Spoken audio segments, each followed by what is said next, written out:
Okay, hi everybody. It's February 28th, 2020. I'm here in my room. It's already about 7:30.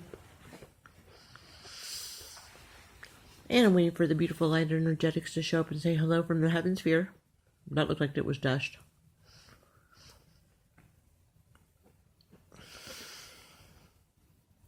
Sorry, I'm chewing a Tums. I'll stop now. I hope everybody's having a good day. It was a beautiful day here in California.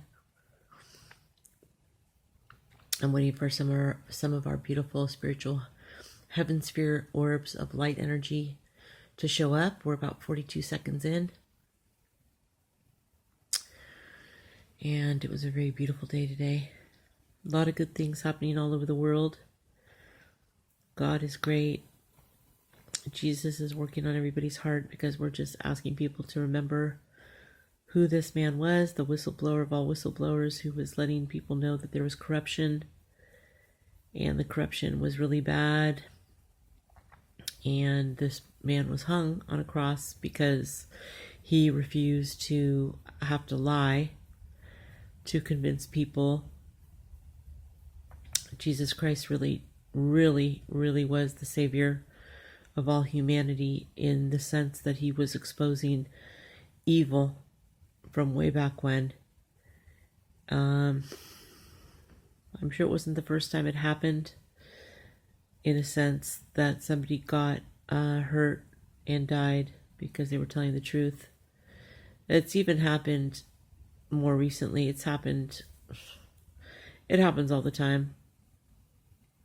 People that tell the truth, people that love people, and people that want to protect other people, when they put themselves out there, they end up really exposing themselves to all kinds of strange, negative, dark energies, especially if they have someone that they really want to blow the whistle on.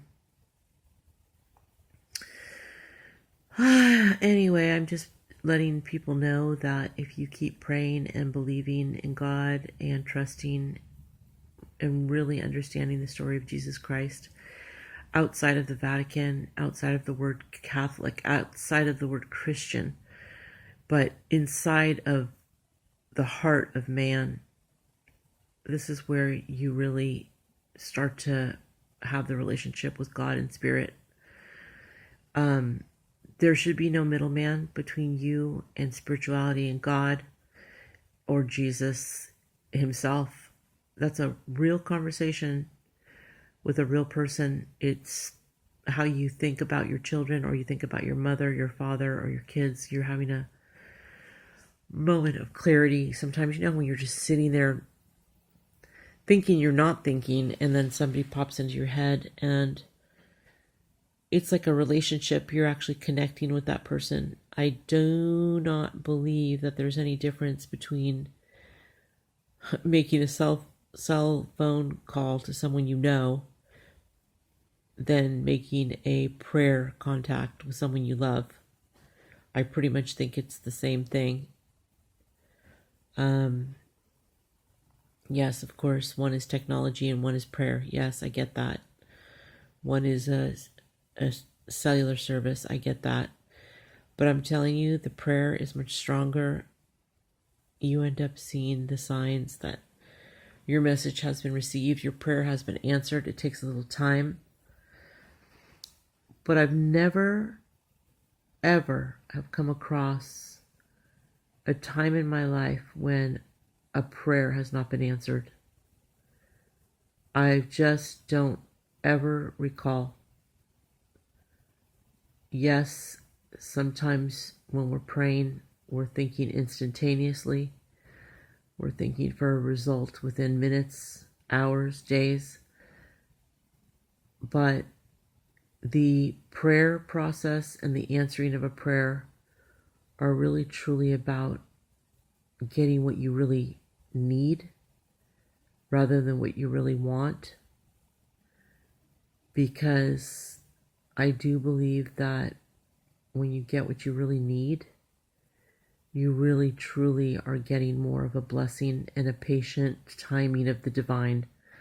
And I just think that's what it's all about.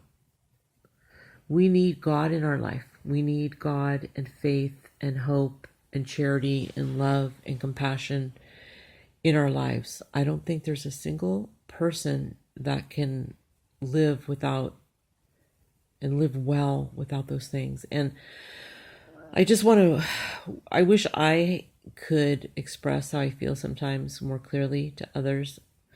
So I just try to do it through action. And I sometimes just let go and let God, because God just has my back every time.